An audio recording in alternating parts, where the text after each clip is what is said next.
Well,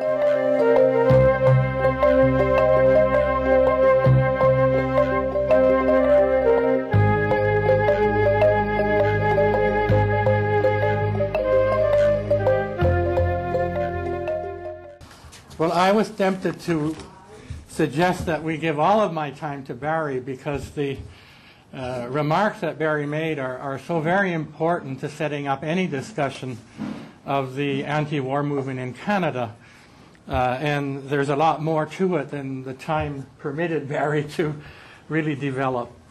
What is so striking to me, hearing Barry's comments, and then trying over the last couple of weeks to think about what might be some of the most important things I could say tonight, is that the commonality between the political issues, the strategical issues and so on that occurred between the U.S. anti-war movement and the Canadian anti-war movement. And that tells me that, and reminds me that these political differences and political problems and challenges, they weren't artificial, or they weren't things that were contrived by the left groups, or that the left groups couldn't get along with each other, and so all of these fights and differences came up.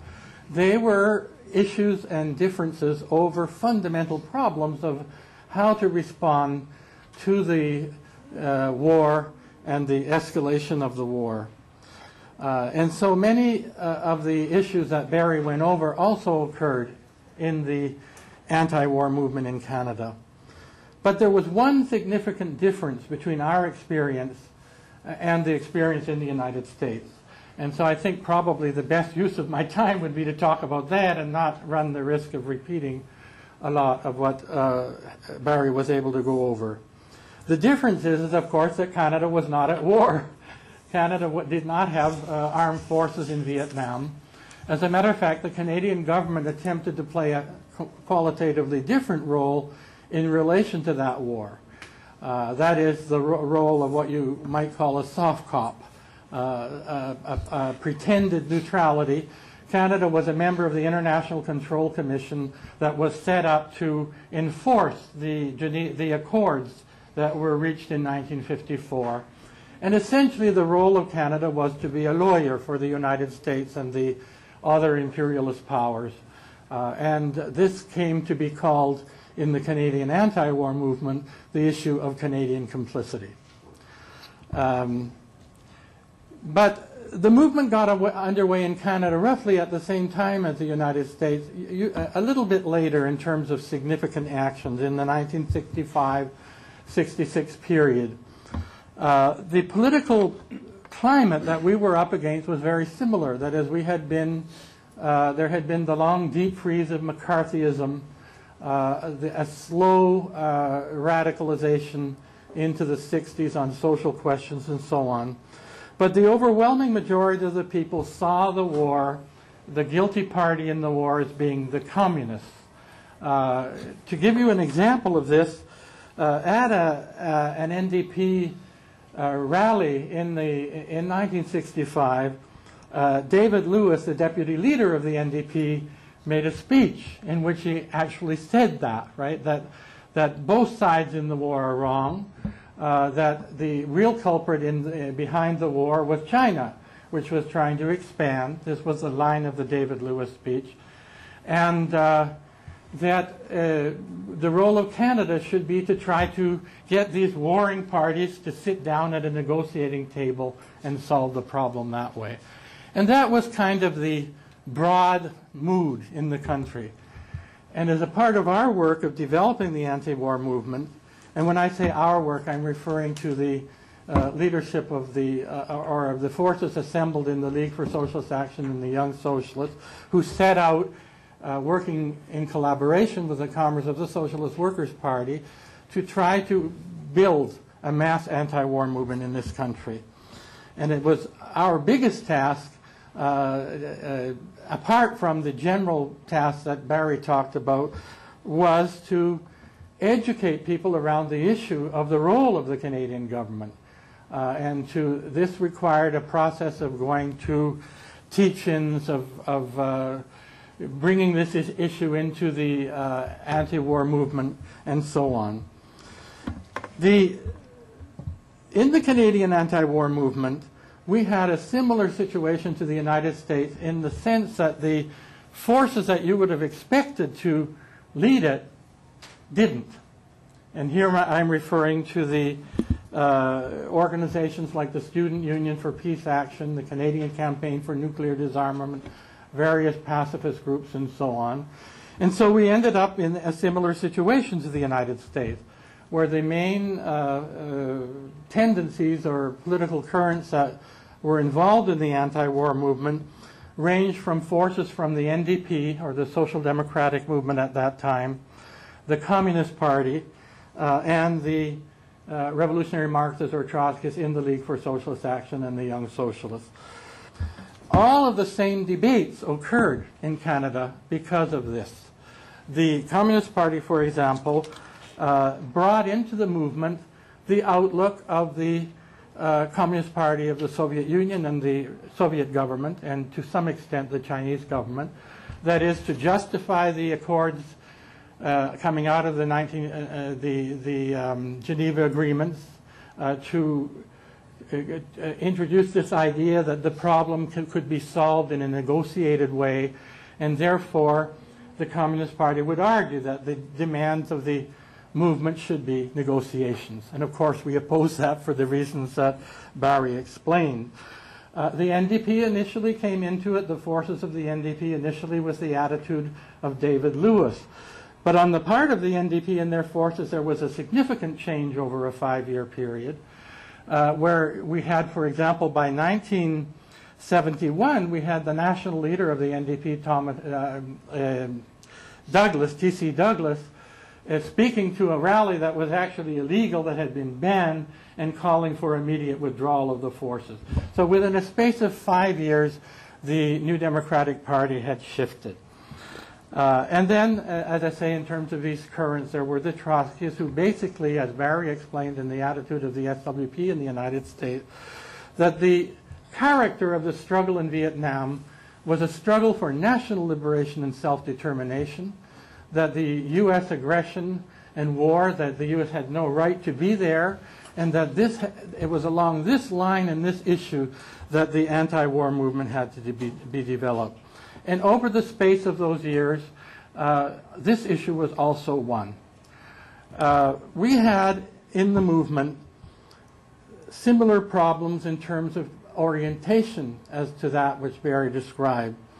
That is, where should the forces, the initial forces of the anti-war movement go, and who should they try to get involved in the movement?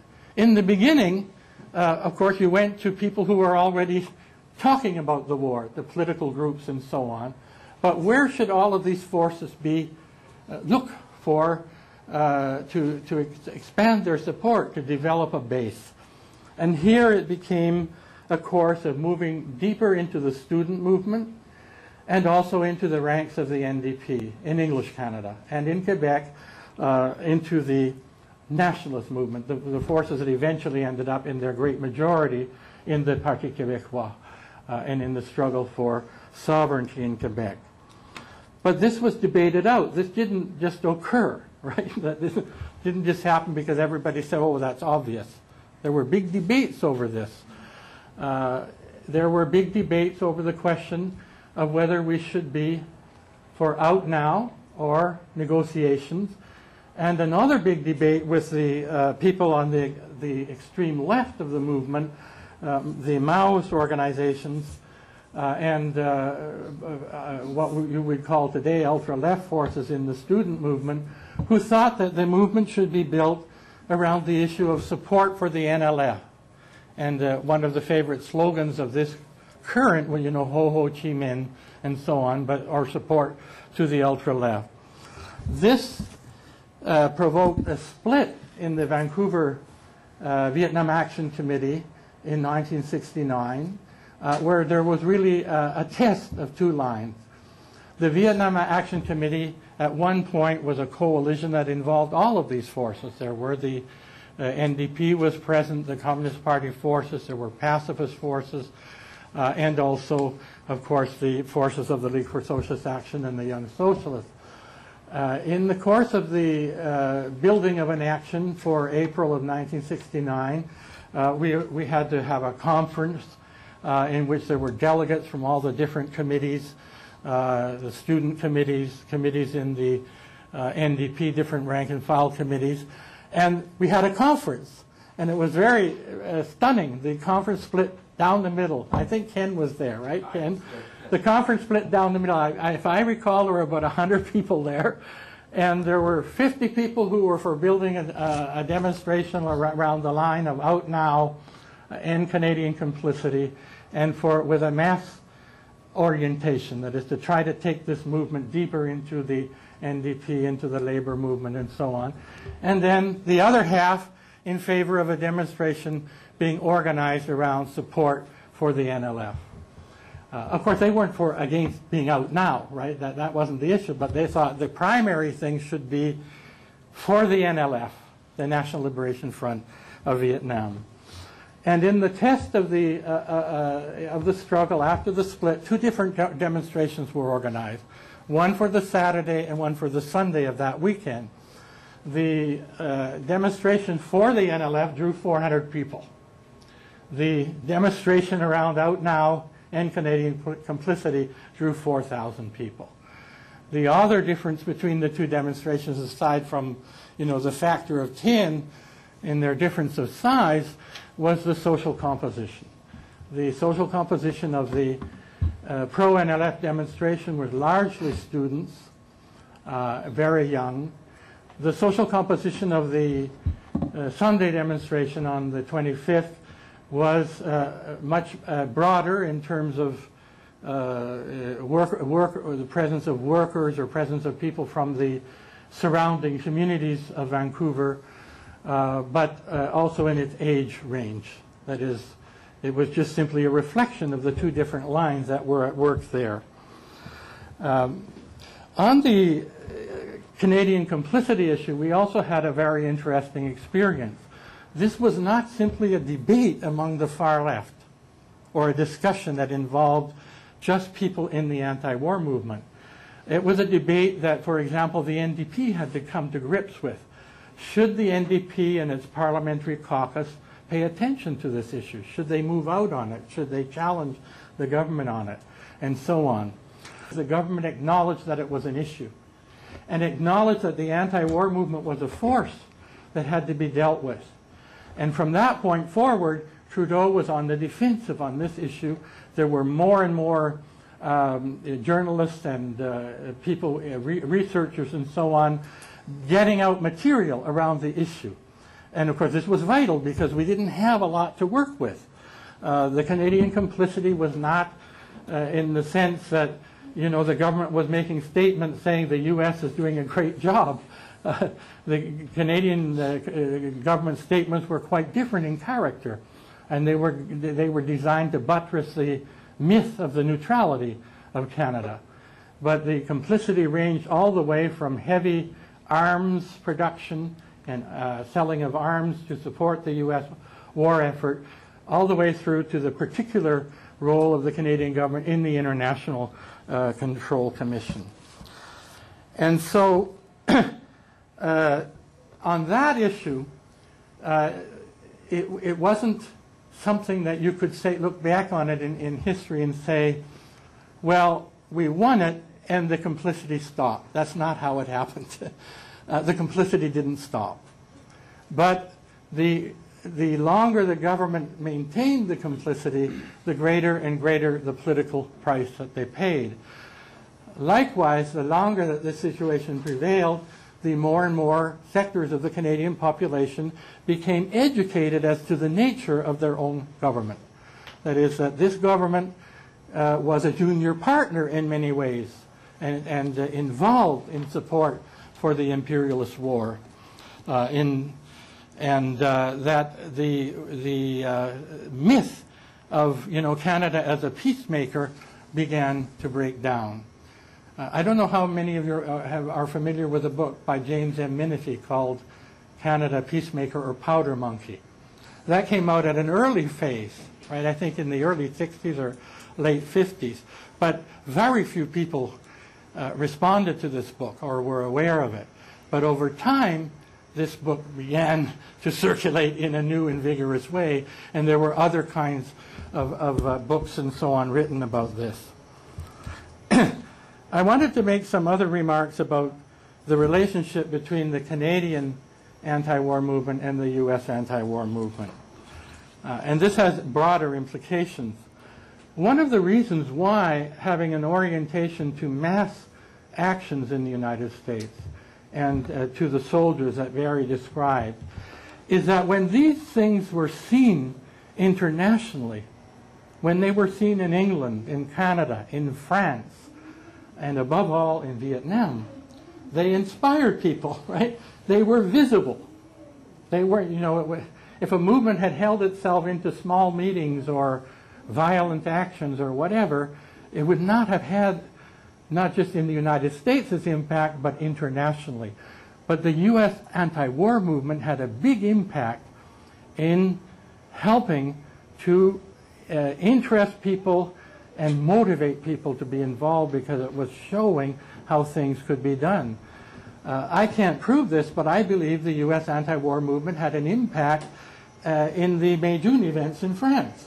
That is, the French radical youth saw that they were part not just of a struggle in Vietnam against imperialism, but they saw an anti-imperialist force developing in the United States itself.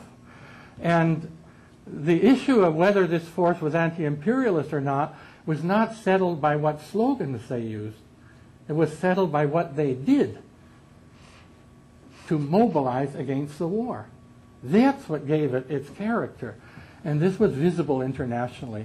And it was certainly very important in terms of the inspiration of the Vietnamese fighters themselves.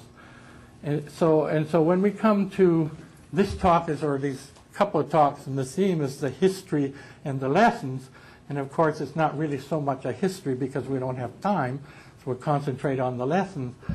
But one of the lessons that we have is that the war, the U.S. war against Vietnam was not defeated alone by the Vietnamese or alone by the anti-war movement in the United States. It was defeated by a combination of those two forces, above all by the Vietnamese, but importantly as well by the movement in the United States. And then the international extensions of this movement. This is an important lesson for us to think about in terms of current struggles. One last comment. Many of the tactical and strategical lessons of the struggle, we need to think about them in terms of today's struggles, but we shouldn't go back into that history, in my opinion, and try to, use them as a template and say, in all of the situations that we face, to say, well, they did it that way then, that's where we'll do it that way now. I don't think that's how lessons of history are genuinely and successfully applied. But when you look underneath some of the tactical decisions and so on and see how they stemmed from and were related to major political differences of assessment about the character of the war and of assessment about the role of different governments and so on, there is where you will find a way to relate some of these lessons to current struggles, such as the current anti-war movement. So I'll leave it at that. I think we're out of time, right?